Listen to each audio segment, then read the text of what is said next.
Hello, thank you once again for attending. This is SeeWing Yee from the Yee Real Estate Network. We specialize in helping our investors, regardless of where they physically live, to buy out-of-state investment properties in the best markets in the world, mainly for cash flow properties and turnkey property management in place and what have you. So that's what's going on. As the market changes, we adapt to our business model to ensure that our investors can make the money necessary to achieve their short-term and long-term financial goals. And along the way, we partner, right? It's important for us to work as a team.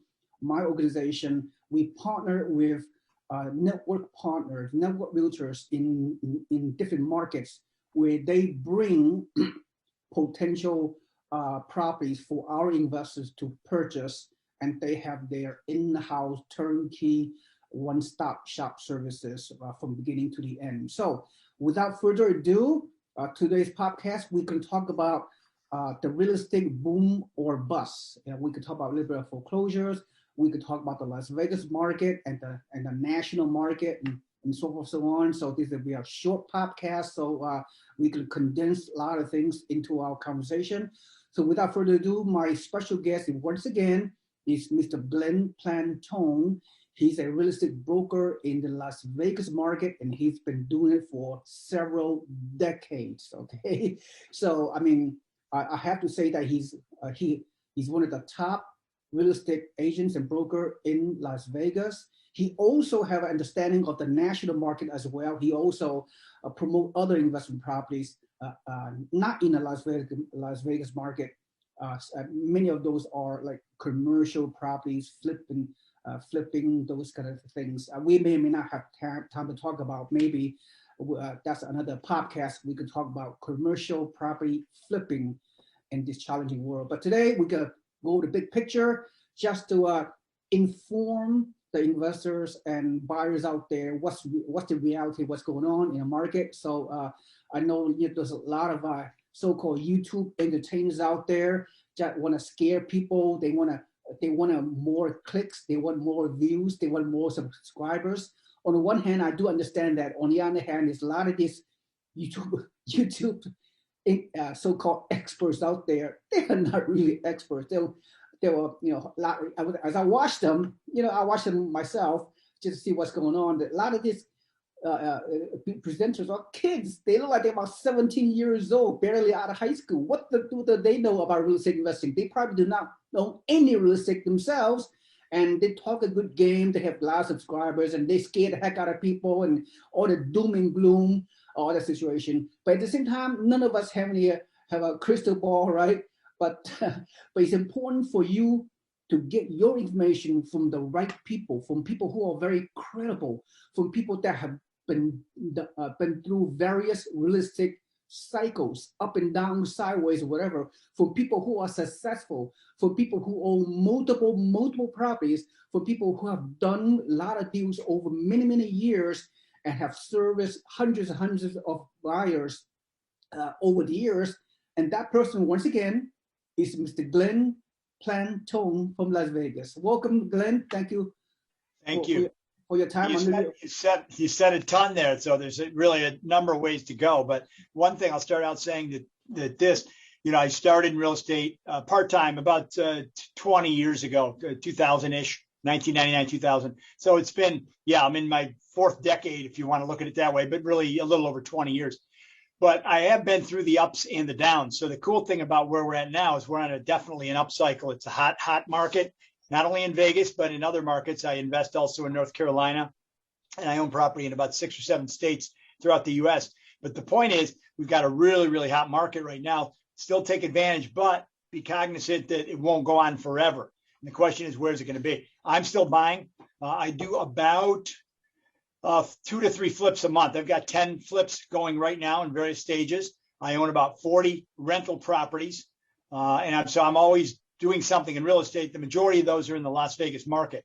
But the markets, I just read a great article this morning that I read from the local head of the realtor division, the Gliver. It used to be called GLVAR. Now it's LVR, the Las Vegas Realtor Association. But we're up 21% year over year. And I just got a bad appraisal that came in at the same number. I sold the property 6 months ago for 285. Appraisal came in at 285 for the same property that's actually in better shape. So I have to do a rebuttal and say, what are you afraid of this market that's going up? It's gone up 21%.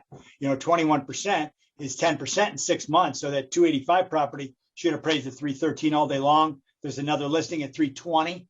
And again, I sold one at 285 just 6 months ago. So, and that's a townhome. Single family, you're finding the same thing. I just listed one yesterday. It's going to be a great property for a California buyer. We totally renovated it, add a little square footage, but the market's on fire. Inventory is really low, so it's hard to find properties. My insurance agent came in yesterday. He buys us lunch once in a while. I'm his biggest client, so he always buys us lunch. And he came in and said that of 10 deals that he does, 6 out of 10 are California buyers moving over to Las Vegas. So we're still seeing a high percentage of California buyers selling. In fact, I just took some notes before this just happened. Yesterday, we closed on a 5-plex here around what we call the Naked City area, the Gateway area, around where the Stratosphere is. That area is on fire. Closed on a 5-plex. Just about a month ago, closed on a 6-plex. Both these are California investors, both out of the Bay Area. I just got a 4-plex under contract myself in the same area that I'll be closing on in about a month. But I'm putting 20% down, getting under 4% interest with 20% down, 30-year fixed. So I'm having great cash flow. So we, since the last webinar we did 2 weeks ago, I had several of your people contact me, and I'm working with them, trying to make sure, number one, they're approved, because a lot of them like to pay cash, but a lot of them want to do what I do, 20% down, so that they've got good equity, and at the same time, they've got a nice cash flow, and they can buy more properties if they go that route. So working with a couple of them. But great market for single families, also great market for multifamily. And multifamily, we're not buying anything bigger than 10 or 20 units. If somebody wants to buy bigger, we can look for it. But most of the stuff in this, what I call the Gateway area around the Stratosphere here in Las Vegas, most of it's going to be 4 units to 20 units. Most of these built in the 50s, 60s, that kind of thing. So they need a lot of work in some cases, but we're getting them under $100 a door. And that's a good number to go with. So that's roughly what's going on in the Las Vegas market. Now, Glenn, those multi-units, 4 to 20 units, what are the price points, and how can an individual investor can participate in those kind of deals? Do they have? Well, good question. Like I said, they're coming in at under 100 a door. So the one that my guy just bought, the 5-plex, he bought for $489. So quick math says that he paid $97,000 a door for it. And 1 unit is unrenovated, so he's got to renovate that unit vacant. The other 4 units were renovated and rented out. So that's roughly what you're looking at in these older properties. Now, you can look at Summerlin or Henderson, bigger, better areas. You're going to pay a lot more. But most of those areas, like Summerlin, the best area of Las Vegas, Henderson, the second best area, they don't have a lot of smaller multifamily. It's the older parts of Las Vegas in and around the Strip and Las Vegas Boulevard, where they're doing a ton of work right now. They're tearing it up. The Vegas Loop, which Mr. What's his name there, the Tesla guy, he's building a loop that goes underneath Las Vegas Boulevard that'll connect most of Las Vegas, and that's going to be huge. So we're finding people can move to that area and not have to really drive. They can walk to downtown, walk to Las Vegas Boulevard. They're a mile or 2 away from any of the hotels if they work there. So this area of Las Vegas is really on fire right now. Yeah, well, yeah, that's what I've been hearing. That's good. So those screaming deals, $400, $500 deals, $400,000 deals, 4-plex, 5-plexes. So what are the cap rates? What are the rent to value ratio? And does the investor have to pay the rehab costs in addition to the down payment they have to put? It depends, of course. Depends on what condition. The cap rates, I'd say, are probably going to be 6 to 8%. They're better than they used to be in the old days because rents have gone up tremendously. So, example, the 5-plex we just got, the rents are about $750 to $800, and they're all 2 bedrooms. That's a little bit low, but they've not been adjusted because this buyer bought this complex, I think, about 10 years ago, and he renovated them, but didn't really raise the rents. So what we do is we go in and we go 1 unit at a time. Most of these are on month to month. So we'll raise the rents individually. And if somebody can't go from $750 to $950 or $1,000, we ask them to move out. We go in, we renovate the unit, and we'll put a new renter in at $1,000, $1,100 after it's been renovated. So we could probably get $200 to $300 more per unit times 5 is $1,500 more, and that'll bring the cap rate up to that 7-8% range. Right now, it's not as good as that, but it's because the old owner hasn't raised the rents. Okay. Let me pause for a moment. For some of my, unfortunately, a lot of my database of investors are newbies. They may not understand necessarily what do you mean by 7 or 8% cap rate. I mean, to me, 7-8% cap rate is amazing cash flow. I mean, we're talking even more than 1% rent to value ratio. So, if you talk about a fiveplex only cost around $500,000, for example, you're getting $1,000 per door times 5 doors. We're talking about $5,000 monthly gross rent on a purchase is only not even $500K, maybe $450,000. So if you put 25% down payment, I know 5 units and above, you have to do a commercial loan. I get it, and the rates are a little bit higher, I assume. Again, just to do a little bit of education, any kind of from 1 to 4 unit, it's like a Fannie Mae lending guideline. 20 to 25% down payment, very favorable interest rate, 3.5%. 5 units and above is a commercial loan. So yeah, is the interest rate a little bit higher, maybe 4%. I don't know, but still a good deal. I mean, still good rates, good cash flow. So the 5 units that you have, the 500K. I mean, I assume like one investor is buying this under his or her name only, right? I mean, you don't need to partner with. While I was listening to you, I just pulled up my mortgage calculator, which is a tool that you'll like to have. So I put in, if you put 25% down on a $500,000 property and your mortgage is $375, and I put 5% interest, your 30-year fixed rate, you're looking at $2,013. That's your mortgage. So yeah, you're putting $125 down, but your mortgage is $2,000. Your rents are near $5, minus some utilities and some costs. This one has no HOAs. You're going to have a really, really strong positive cash flow.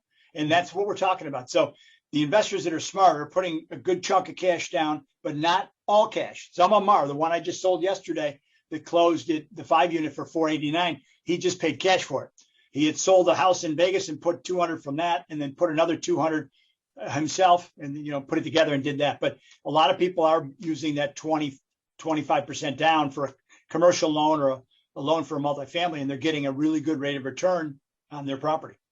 Oh, that's really, really good. I mean, so getting back to the single family homes, which a lot of my investors they like, or maybe they have lack of down payment capital, they can only resort to single family home. But I know you sold one to one of our clients earlier, Wendy, but moving forward, I want to educate my investors. So if I understand you correctly, a typical single family home, residential home that you're selling in the market in a Vegas area, like $280K, $300, maybe $310.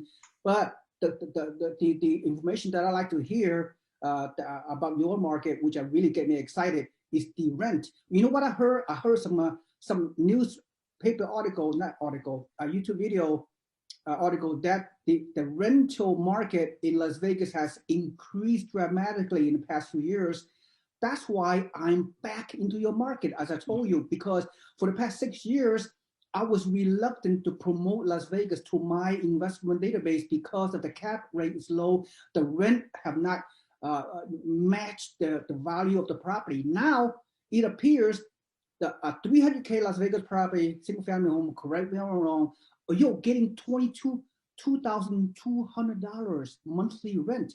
That the numbers make sense to me now. Well, right. Let me just give you the last 2 that I bought. Now I sell more to investors than I do myself, but I just bought 2 in the last 2 months. One of them was $280, and now it's a Section 8 tenant that was there and is still there. We raised the rent to $2,200 because she has a 5-bedroom voucher. So, $280 on the sell side, $2,200, very good rent. So I'm going to do quite well at that. That's going to have like an $800 positive cash flow. Wow. Again, I put down 20%. So the loan's only $224 with a 3.5% mortgage or interest rate. So I'm going to be in a very strong position. The other one I bought a month before that was $257, and I end up getting $1,800 rent for that one. Same thing, put 20% down. So my loan is only around $200. I forgot what it is exactly, but so my loans with the 3.5% interest, 30-year fixed, very low payments, and I'm getting really good rent. So you're right. The rental market's taken off. and it still stays high because it's as bad or good, however you want to look at it, as the inventory. Inventory is so low in Vegas for houses to buy. It's the same in rentals. So you have to be very competitive to be able to find a rental in this city, and we can be very selective about getting the best renters at the highest prices. One quick question, Glenn. What is the typical property tax rate in Las Vegas? Well, we're about 1%, so 1% of value. That's really good. That's really good. 300,000, you're going to pay about $300 or $3,000 a year in taxes, divided by 12, and you get your number. Continue with your rental market. Why the rent? Why people? Who are these people that are paying $2,200 property to rent a property? I mean, in Las Vegas. I mean, how come they're not buying? How come, Yeah, tell me what's going on with the rental market in Las Vegas. I just think it's more people are moving to Vegas. Like we just actually are from a year ago when the pandemic started, we're now back to where we were. Unemployment's back down to where it was a year ago. Caesar's Palace has been open pretty much the whole time.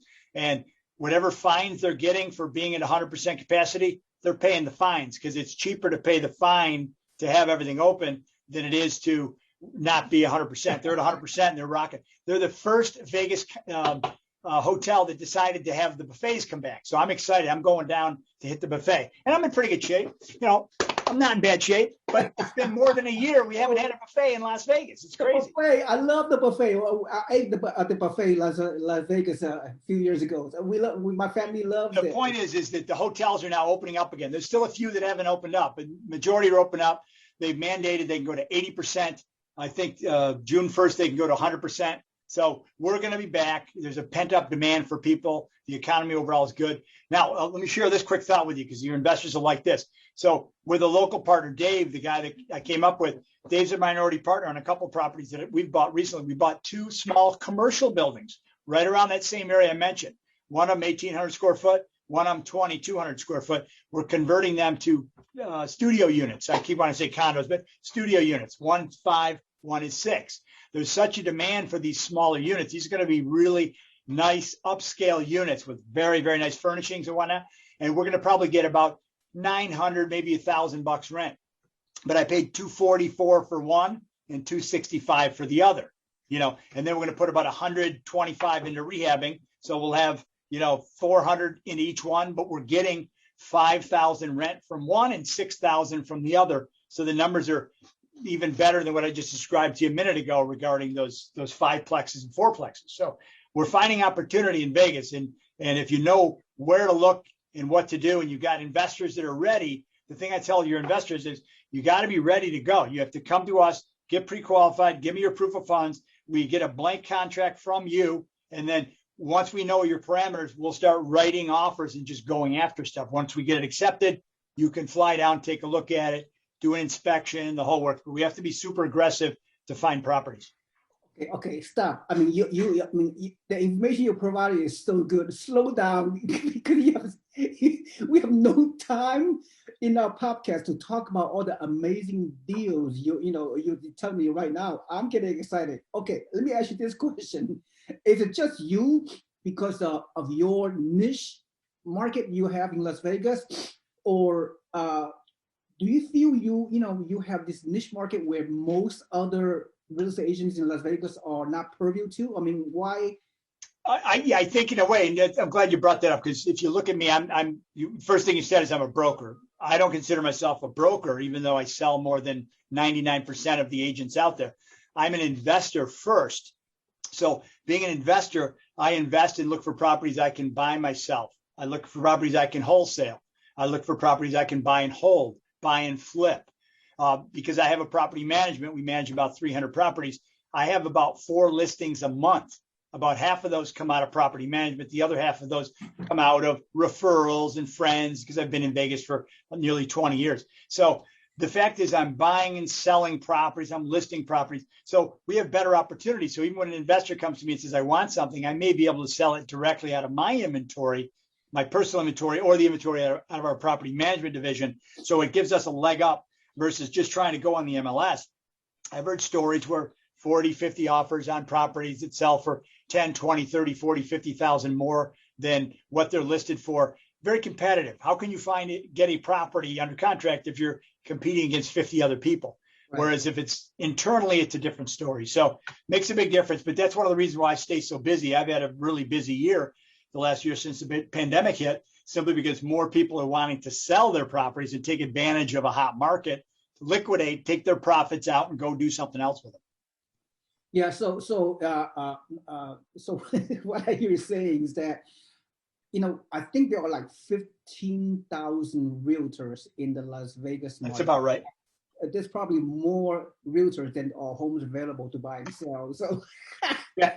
Well, you're selling 5,000 a month, let's say. So right, that means 1 out of every 3 realtors is selling a property, and I sell about 5 or 6 a month myself. But and I'm not by far the biggest. I mean, there's guys that'll sell a lot more than I am. There's guys that are flipping, at least they tell me they're flipping 70, 80 properties a year. I don't know how they can do that because it's hard to find the properties. That's the hardest part. If you're a flipper, you can't even locate properties, let alone buy them. Selling's the easy part, but finding on the buy side is the harder part. So Glenn, so based on your unique value add you provide and your business model, Glenn, I'm not exaggerating when I'm saying that you have to be the top 1% of all real estate consultants in the Las Vegas market. You not only sell local properties for home buyers in primary, owner occupied, you also specialize in investors from out of town, wherever they're located. What does not matter what part of the country, but since Las Vegas is so close to California, I have to concur that most of your buyers from upscale San Francisco Bay Area where I live, and then Southern California. Southern California is only like 2 hours away from Las Vegas. Well, soon it will be. It's still 4 hours, but it'll be 2 once these trains get going. Yeah, when the trains get going, I mean, yeah, you can commute from Las Vegas to Southern California on that a speed train that are being implemented in the next few years. So that is a game changer by itself. So I see the massive growth. Okay, let's talk about we could talk all day long, but we have limited time. We can do another podcast.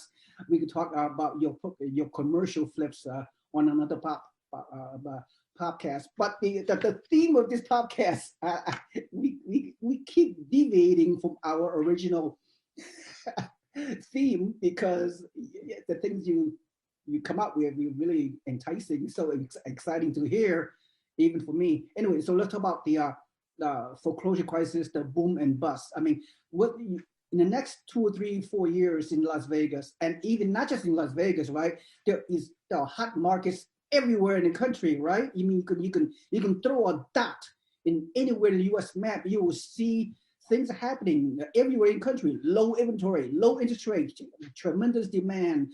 The builders are not building enough houses because of the lumber prices skyrocketing, and you see sellers are not selling because they can't buy. Once they sell their house, they have to compete against all other buyers. So it's a vicious cycle. And a 6 month is a normal market. 6 months supply of inventory is a normal market. Some of the market that I'm promoting, like Austin, in certain county in Austin, there's only 1 week of supply in a county whereby there are 500,000 people, and there are about 200 homes for sale as we speak. So I know every market is different.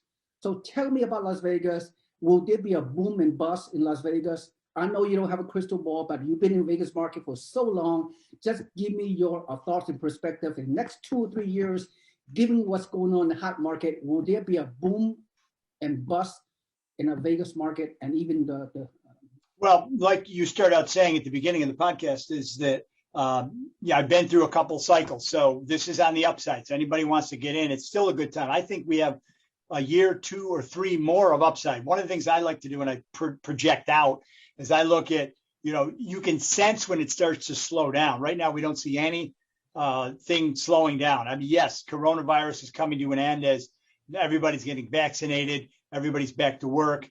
Interest rates are still low and they're projected to stay low, which means Californians can still sell their houses, come over here, buy a house for half price what it is over there, put either all of it down in cash or put a mortgage down, have a nice affordable payment, have some money in their hand to do other things with. So I think we still got a couple of years of upside. As long as the interest rates stay low, I personally am buying as much as I can if I can get those 3.5% investor interest rates, I'll continue to do that. I think as things slow down, inventory picks up, we'll be more cognizant of what might happen.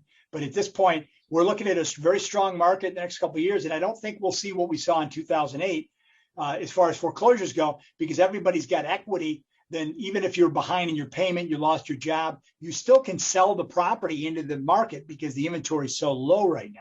So I don't think you're going to see a ton of properties in foreclosure. I think you might see some more problems on the commercial side because people now are working remotely. So office buildings and things like that may not be as busy as they were. And so you might see some folks in commercial that have some issues. But I think we're in pretty good position for the next couple of years. So investors, I'm pretty bullish for 2 to 3 years up the road for now. Then 2 or 3 years, some people, when the supply catch up with the demand, then there will be, as I hear you saying, and my thought is that there will be no crash. I mean, we'll have no time to discuss it. There may be some slight correction. My definition of slight correction 3 to 4 years from now is that maybe the appreciation potential will come down to maybe 1 or 2%, maybe 0%. Or maybe it goes back a little bit, but you're right. I don't think there'll be a big crash, but I think it'll stop going up. Maybe it'll slightly go backward a little bit, but I don't think you'll see what we saw before. And then, okay, here's my final thought. Another 2 minutes before we're done. Now, a lot of my newbies, you and I know, inexperienced, first-time investors. I call it newbies. A lot of them are still on my database. And some of them are thinking, I hear this, this kind of comments all the time. Oh, should I buy now? Should I wait until everything's calmed down? So what's the concept of buying now versus waiting? What are the pros and consequences? Well, it's a good question. The folks that are fearful to get in will never get in, or they'll just wait. You can never wait till it's perfect. You just go. Now, from my point of view, again, and I because I own so many properties and I've bought and sold well over 1,000 properties for myself, let alone several thousand for investors. The point is that whenever you get in, you can make money. You can make money if it's on an up market or a down market. When I'm flipping, remember, they sell off appraisals. So if I buy a property and it's coming near the peak, well, when I flip that property, of course, I've added value to it, so it's worth more. And then they're going to look at the appraisal. Well, the appraisals don't, drop overnight. So even if it peaks at this, the appraisals are still, the last 3 months are still strong. So if you buy a property and you're flipping, yes, you can still do well. You just have to watch what you're doing. If you're buying and holding, again, if you come in with a good loan down payment and you've got 20 to 30% equity, even if it goes down 30%, you're not even underwater. Your money is still well invested because you've got a note or a mortgage payment of $1,200 and rent of $1,800, and you've got a nice positive cash flow. So even if rents go down to $1,200, you're breaking even. You don't have to sell that property. So I still think it's a good time for newbies to buy property. If you're looking to owner occupied, that's another story. The value here is much cheaper than California. You can buy whatever you want in whatever area you want. But if you're investing, I still think you're good. As long as you put down a good chunk of money, you protect yourself from the downside, and the rental rates are not going to drop that much at all if they drop at all. In fact, there's a rental like the inventory. There's low inventory on rentals and sales. So that's why we're buying commercial buildings and converting them to residential units. Freaking brilliant. That's what we're doing. That is brilliant. So I assume you could have more of those type of properties. I mean, buying commercial, converting them into condos or apartments. I mean, this is brilliant. This is. Now, while you're excited about that, and I'm excited too. I always say this whenever I speak publicly or I talk to people. I always tell them, use your Google alerts, set yourself up. Las Vegas, real estate investing, Austin, whatever city you're in, real estate, foreclosures, set your Google alerts up for those keywords. And then you'll get, and I get typically 10 to 12 articles a day that are emailed to me. I look them over. I print out the good ones. I go home and read them at night. So I'm very knowledgeable about this market and other markets. I also invest very heavily in North Carolina, Charlotte. We're doing a project in Asheville. So very cognizant of other markets. Right now, I'm only in those 2 markets that I'm doing a lot of business in. But like I said, I've done business all over the nation. Oh, another podcast, we're going to talk about commercial investing. By the way, I'm re-entering the Raleigh, North Carolina market and Charlotte, single family homes. Good. So we can work together. Let's talk about your Charlotte, North Carolina commercial opportunities, right? Is what you're doing? Beautiful. I've got a beautiful project in Asheville, which is a 17 unit condo or townhome project. So if somebody's looking for a second home, great place to get a second home.